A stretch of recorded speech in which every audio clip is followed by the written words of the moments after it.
Lots of border jumpers here. I call them border jumpers. Some people call them asylum seekers. I call them border jumpers because literally they're coming across the border and not at the normal ports of entry. They're kind of freaking people out here. They're ringing the doorbells, banging on windows. This used to be a nice, quiet border town, and life has changed for us here in the town of Emerson.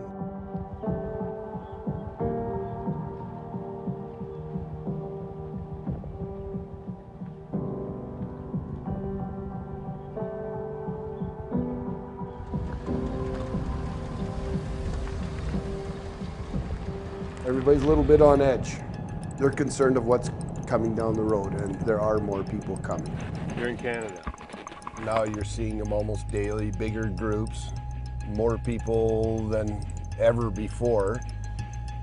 I think once the numbers do get released, they will be almost as many now as we had all last year, and that's just in the last 2 months. Okay, need to go here. I can't be late for the meeting. Morning, Troy. Feel a little nippy this morning. Yeah. Well, let's start this meeting. Thursday morning, there was 10 picked up. There's been a gag order from Trudeau, and they're not divulging any numbers or information anymore to myself or the media. So they're just sweeping it under the rug right now, hoping it's going to go away, and these numbers are climbing steady. I'm getting a number of calls from people in Emerson that are concerned. I don't know if I'm allowed to say this. We only have 6 IBET patrol officers to cover 515 kilometers. The United States, for the same amount of border, have 90. So there are going to be people missing. Okay. When the Prime Minister welcomes everyone and Mr. Trump says we're going to clean up our country, Emerson got hit with it. The government isn't doing their part. Like, our Prime Minister should have had some kind of a plan, not just open the border, but have a plan. Lots of people are afraid to speak out because they might be labeled as racist. The people are feared.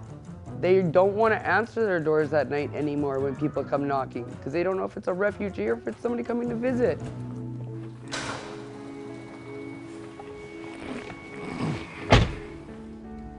I made it known when I took the job in town here to be a butcher or meat cutter. My family comes first, the fire department and the medical side second, and then my job third. My dad was a volunteer firefighter, my brother is a firefighter, my niece, our son, It's a family affair. It's a family affair. Because we're both firefighters and 6 of us are also EMTs on top of that, we start out with the search and rescue for these people, and then we have to stay around and treat them if there's any medical conditions. So when we finally found them here, there was 17 people in this open-doored shed here. So the road we're on now is the border road. The road itself is in Canada. That ditch to your immediate right is in the U.S. That's all we have here for a border. So it's not that people have to struggle to get across or anything else. It's just a matter of walking through. I don't want a defended border. I mean, people should enter legally and do it properly. But you know, we've been having this undefended border since forever, and I like to keep it that way.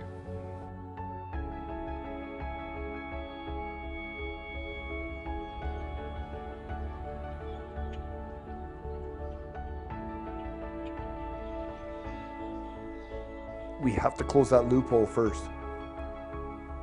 It's not that we don't want them in Canada.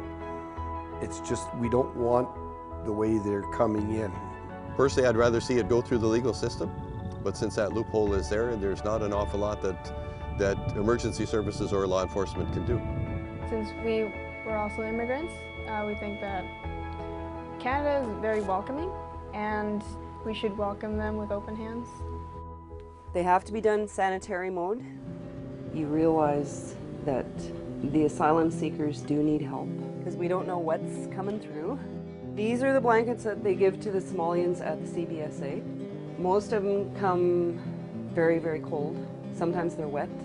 When we first started, everything was fine, but then we started getting more blankets. People are getting harder and more on guard.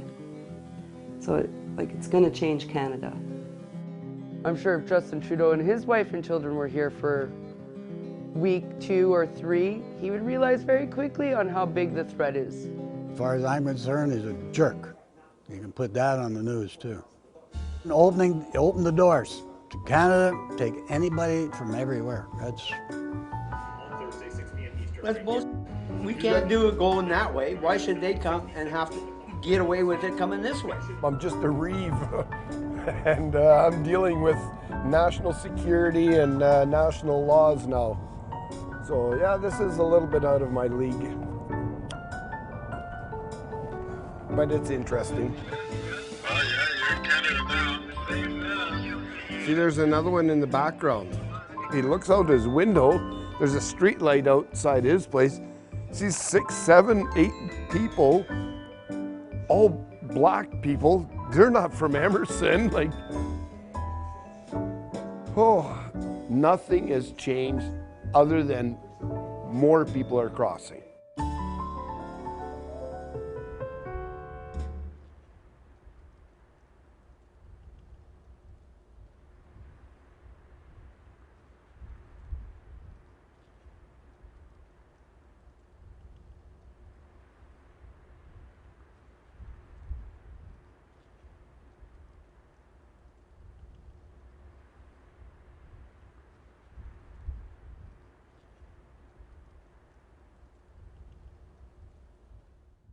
Hey, NBC News fans, thanks for checking out our YouTube channel. Subscribe by clicking on that button down here and click on any of the videos over here to watch the latest interviews, show highlights, and digital exclusives.